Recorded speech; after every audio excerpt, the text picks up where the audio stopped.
8:05 here on the Morning Rush. Common with the people. Thank you again to Tiffany Walden for joining us. Major thank you. Exactly. Now we're going to transition into the music game. It's going to get real right now, especially for folks who ain't on game, who don't know what's good. We're about to let you know. Chanhays is a producer extraordinaire. He has a new album out that came out late last year in November titled Here, and it features a laundry list of super dope MCs. Sky Zoo, Rock Marciano, Ill Bill, Conway. Who else? We got Superstition, Master Ace, Eric Sermon, everyone in the game. Then and now, it's huge. Let's get a little taste of the essence, and then we're going to be back with Chanhays right here on WLUW's The Morning Rush. Chanhays, what's up? Do it like this for you, bro. I got you. Got you on your album. The timing is perfect. The grinding is working. The money is living proof. And my skills is worth it. The timing is perfect. The grinding is working. The money is living proof. And mine says it's worth it. Better believe that it's worth something. You let time come to me and I'ma work something. Believe that. The timing is perfect. The grinding is working. The money is living proof. And mine says it's worth it.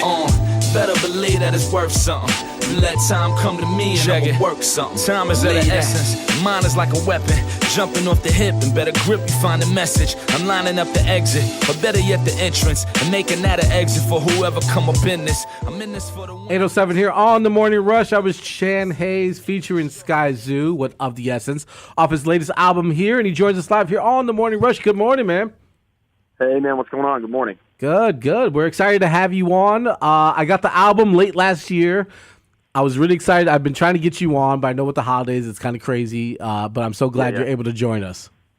Yeah, man, I appreciate you guys giving me the time, and I appreciate the place. No problem at all. So you have a huge monumental album on here that is featuring a guest of who's who, a lot of great talent, as we just mentioned a moment ago.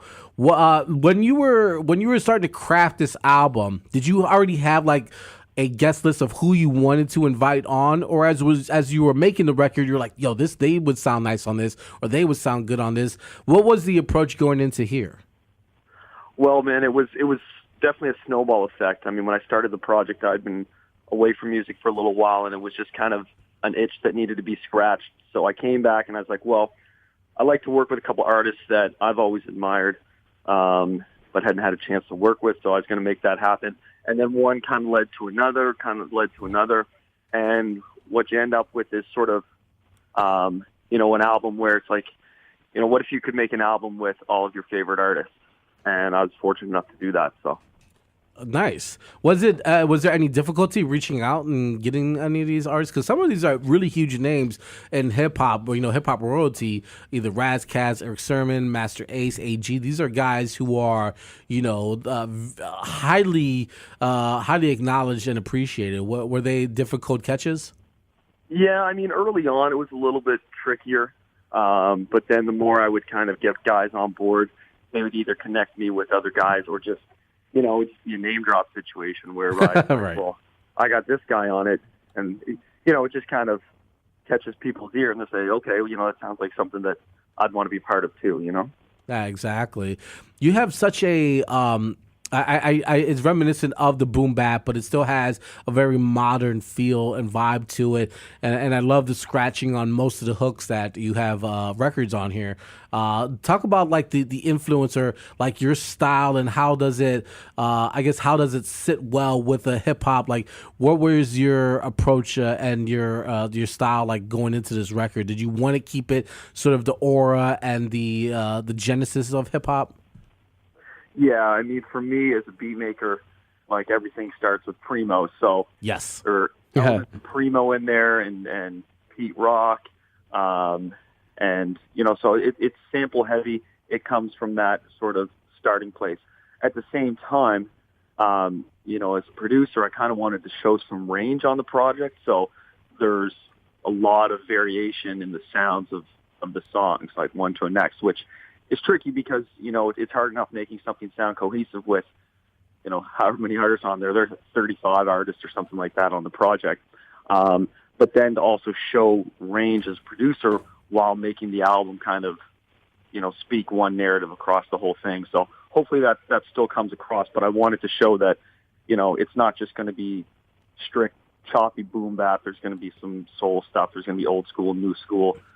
It's an album where the cool kids can rock on a track with 808s, and then at the same time there's Sky Zoo over some sample and a drum break. Yeah. Right? No, I mean, and the thing is that it sounded like you were kind of catering to their style, so it felt like almost like you were like doing, like you were giving them what they would normally get or what they would normally sound like, if that makes sense. They kind of felt like you were stepping into their world versus sort of like giving them maybe something that they were uncomfortable doing. So it felt right at home with where, like, I'm a huge Sky Zoo fan, I'm a huge Cool Kids, and it felt like it would have been something that we would have heard from them, like in the norm. You know what I'm saying? Yeah, 100%, man. Like, I think that ultimately, a beat maker producer's job is to kind of just give space for the MC to do their thing. Right. Like, it's one thing if you're in that lane where it's like the beat is everything and someone just kind of squeaks a bunch of noises over top of it. But, like, for the music I want to make, the beat is there, it's good, it's enjoyable, but ultimately I want it there to just complement the MC. So, a lot of times, the beats were custom tailored to someone, or I'd make a beat and I'm like, man, it would sound dope on this, and then just make it happen. Exactly. We're talking with Chanhays about his debut album right here on The Morning Rush with Tony and Weekend Gabe. Let's get into Here to Infinity with Master Ace. This one is like, again, it kind of has like a very genuine hip hop vibe and feel to it. And when you have a Master Ace jump on your track, first off, it's a blessing. And then for him to just sort of just go in and, it's just like a very homely feel. And it's a great way to me because it has like a very sort of not a farewell, but it just feels like a great way to end the record on this very high point and peak. Let's get into did you want to say anything about the record first off, creating it? Man, I love that track. Shout out to Master Ace, Nilla, that's my homegirl from up here in Canada. Yep. And then AG, AG's a legend.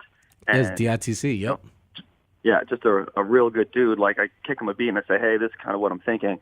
And most guys, they're like, they'll hit you back with a 16 and everyone came correct and whatnot. But then he sends back, like, I don't know, he goes off for like a 24 at the end of it. And it really wraps up, the whole album. And he drops this line, Here Till Infinity. And that actually kind of became sort of influence for the title of the album and all that good stuff. So. Nice. Well, we're going to get to a little sample of it, Here to Infinity, off Chanhays' debut right here on 88.7 FM WLUW.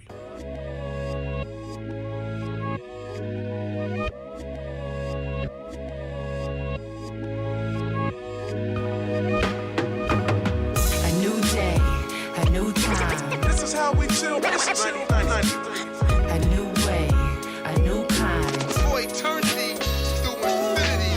A new day, a new time. This is how we chill. This is 93. A new way, a new kind. 93, 93.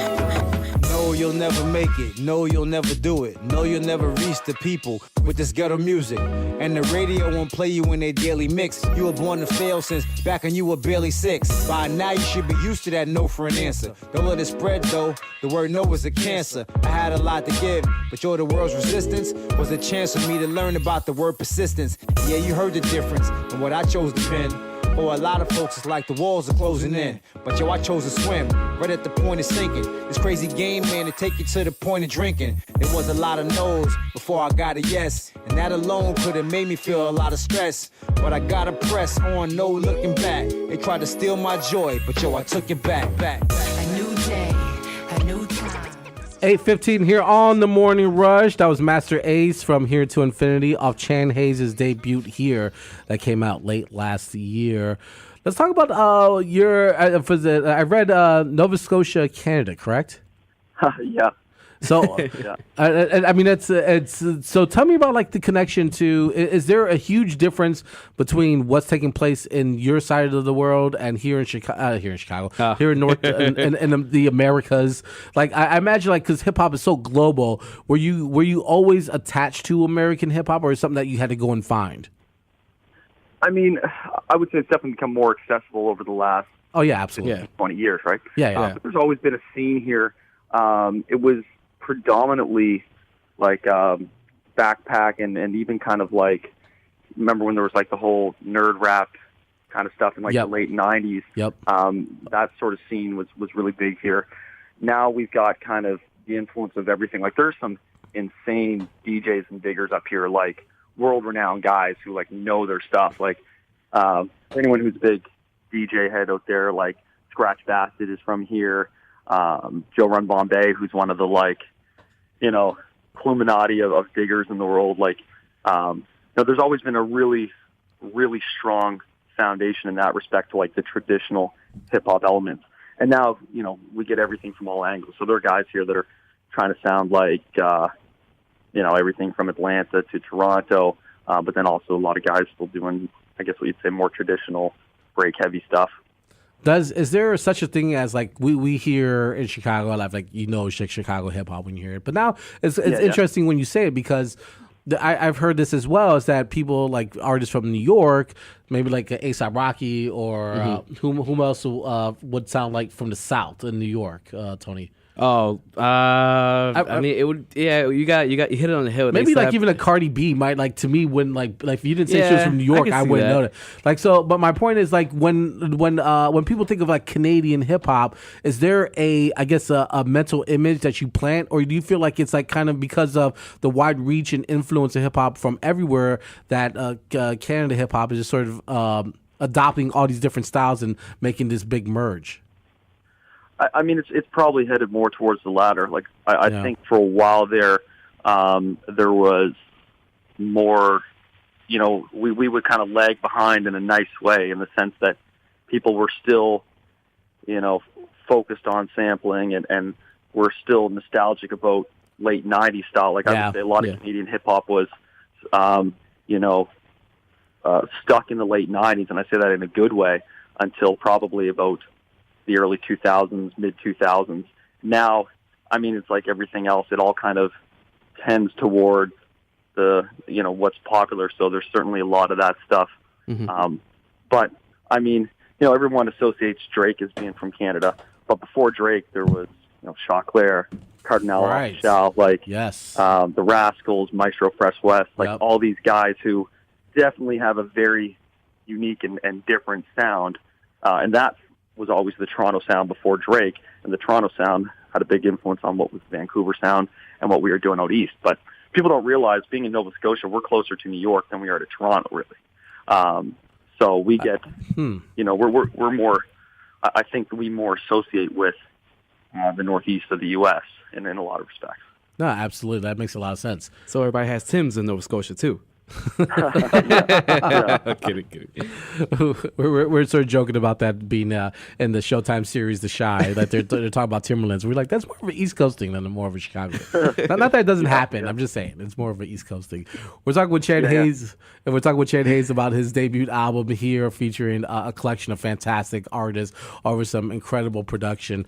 Let's get into. I want to get to Bully Zone because when I view Ill Bill, I think of him as like one of the biggest bullies in like music.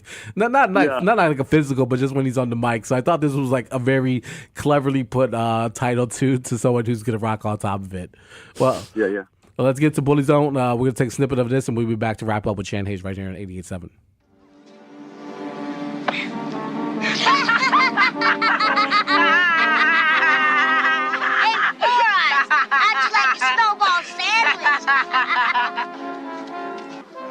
What, are you gonna cry now? Come on, cry, baby, cry for me. Come on, cry.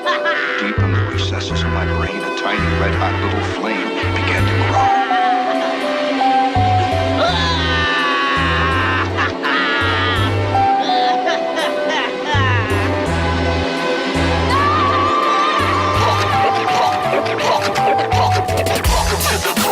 To your brain, you can set my mood to what? It's no secret, I'ma keep it poppin' like Black Month. You don't know me like that. But you can see, right where you stand. Like that. Right where you stand. Like that. The ill still hit us. I'm the definition of bully. stick. I can look at you and tell that you a nigga. This baby mama, she was thick. Then I said congrats, you just off the rich. Hit him twice when I pulled the hammer out. He's off, he shouldn't have ran his mouth. Enough bricks to withstand the drought. Enough chips I can have it canceled out. Put you niggas dead. No leg shots, bitch. I'm trying to put him in. 8:20 here on the Morning Rush. That was Bully Zone off Chanhays' latest here, and he joins us live here on the Morning Rush. What is your when you look at like what's going on here in America? How like does that ever like trickle into the music that you would like to make? We hear from our side, obviously under this administration, it's very doom and gloom. Do you feel like that sort of seeps over to your end of the world? I don't know, man. I think you can kind of look at stuff however you choose to look at it. I think perception is everything, and I don't know. Some people are all doom and gloom, but then I've found through this process I've been exposed to some crazy good artists making incredible music all around the world. So I think there's more good music now than ever before. I genuinely believe that. Yes. It's just what you're necessarily being fed, most readily available, maybe isn't always the best or maybe not to your particular taste. But whatever type of music you want, there is an abundance of it out there. You just might have to do a little digging to get to it. I agree 1,000%, and I tell people this, and those in the 30 and over crowd who always say that hip hop isn't as good as it was during the 90s, and I'm like, it just isn't easily accessible as it was during the 90s, and it wasn't sort of on the only thing you could hear. But I agree 1,000% that music today is amazing. Like everyone is doing something tremendously dope or different, or represents the hip hop that they might have fell in love with. But and I think that's what you're doing for me as sort of a younger 30. It's like it seems like you're representing and you're honoring that time period in such a grand fashion. But it doesn't sound dated at all. It sounds very modern, and you have some really hardcore spitters on here that makes it feel like in this grand moment. And when you put a record together like here together, it feels like I'm getting everything I love in one place, and I don't have to go out and search for it. I appreciate that, because that was the hope. It's maybe a bit too long of an album. It's over an hour of hip hop, 17 tracks.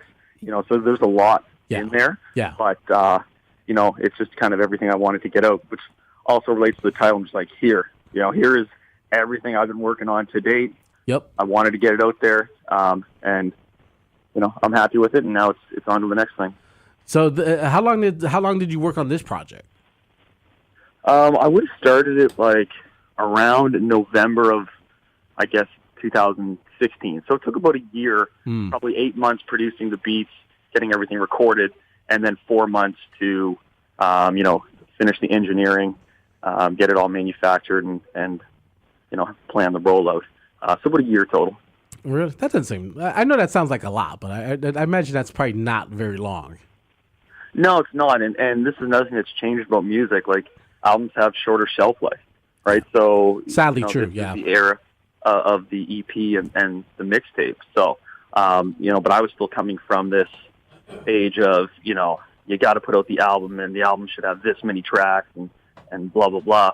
Whereas now, the trend is more towards EPs and mixtapes, like I said, so that's probably the next avenue I'm going to go, and that way I can get out more content hopefully more regularly.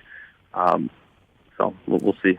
I mean, it's like I appreciate EPs, and which is so weird because when EPs during the 90s, like you rarely heard an EP. It was something very uncommon. Now it seems very common. But then also, I don't like this mislabeling of EPs where people say, "Oh, it's the EP and it has 15 tracks on it." It's like no, it's not. It's not an EP. Somebody told me that the other day. Like, aren't EPs supposed to have at least like 5, 8, 6, 8 or more? maybe. I was like, no. I think EPs are 6 tracks. Exactly. I have an Easy EP, the 5150 Home for the Sick. I think it has like 7 songs on it, and it was like $8. Now it's like, oh, I got the new EP out there, and there's like 25 songs on it. I was like, my G. It's like, that's a lot. Just the tape. Yes.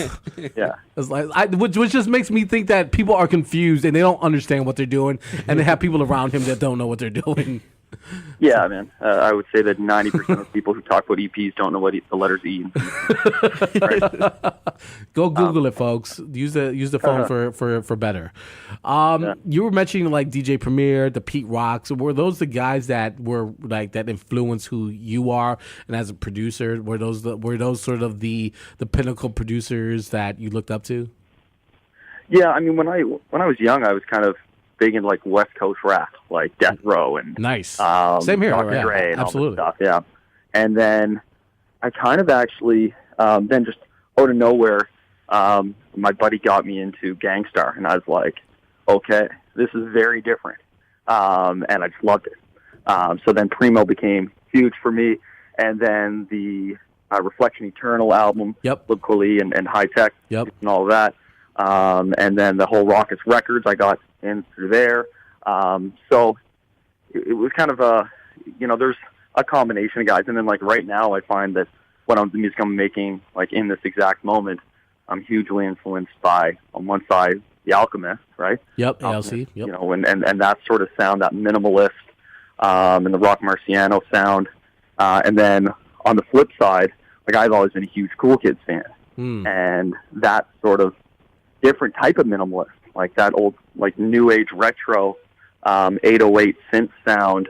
I love that as well. So I find like I've never liked those producers who are clearly trying to sound like something or trying to sound like someone. Yeah. And that every one of their beats you were like, yeah, I know it's them, right? And it might be a good beat or it might not, but you just know it's them because they all sound the exact same. Right. I would rather people be like, every single one of his beats sounds kind of different, or maybe everything in when I'm trying to make a certain sound, sure, they sound like that, but then I can also do other sounds. Because, I don't know, I enjoy a wide range of rap music. Right. What was... I'm sorry, Gabe, go ahead. Go ahead. No, I was just going to ask, I mean, you said the Cool Kids was one of your inspirations. Like, what was it like working with somebody who inspired you before? Yeah, like it was pretty... Some were surreal, some were kind of, just... They ran the gamut, right? Like, I would say... Like Cormega was one of the ones that was pretty surreal because like Cormega is a little bit larger than life, and having Eric Sermon call you on the phone and talking for 20 minutes about like the whole industry in general and how it's evolved and all this stuff, and then Sky Zoo's become a buddy and going down to New York and him showing me where he grew up, which is right down the street from Biggie. Like, all of these things, I'll probably look back on them more later and really reflect on how cool they were. In the moment, you just kind of enjoy it and you're like, this is great. But that when I sort of say them out loud, it's like, this is pretty special, and I'm pretty fortunate for sure.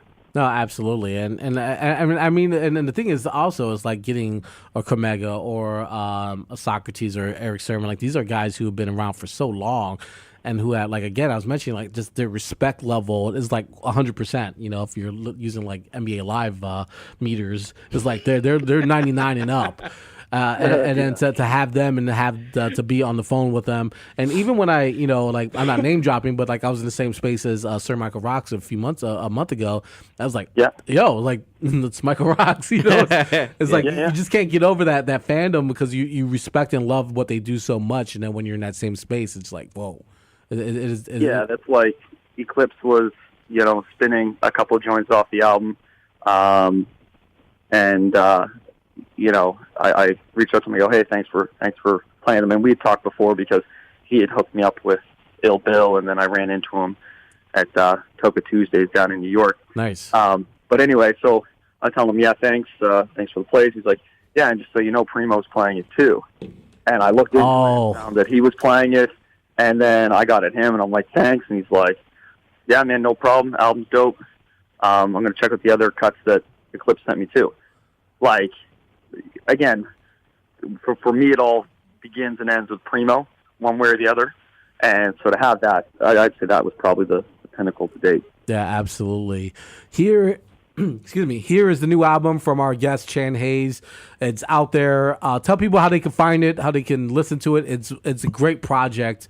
I thoroughly enjoy it, even though, like I said, it's a little bit long. But it's still, to me, like it doesn't feel very long, even though there's a lot of records on here. But there's some that really just check in at maybe under 3 minutes. So it feels like you're getting a lot, but it's like the records don't really drag on, where it feels like it's a daunting task to get through it. And it's very enjoyable as well. And like I was saying, like the who's who of who's on here, everyone you're going to love. So, and then the production value also is extraordinary. So I love the record. I highly encourage people to go check it out. Tell people where they can find it. Yeah, so it's on all the streaming platforms, Spotify, iTunes, Amazon, all that stuff. So if that's how you consume music, you can get it on there. You can also go to my website, which is just chanhays.com, and you can get it through there either as a digital download, but also physical copies are available for order. So if anyone out there's like me that still wants the physical CD to hold in their hands, you can absolutely get that to you. Again, that's at chanhays.com. I'm also, really easy to get at on Instagram. It's just at Chanhays, or on Twitter at the Chanhays. I'm easy to find, so hopefully people get a chance. And again, this is the thing with where music's gone. If you put it out there, like you can get it out there to the world. And I've had people message me from South Africa, from Spain, just saying how much they love the album, and that's crazy to me. That's awesome, man. That's a great feeling. I'm sure it is.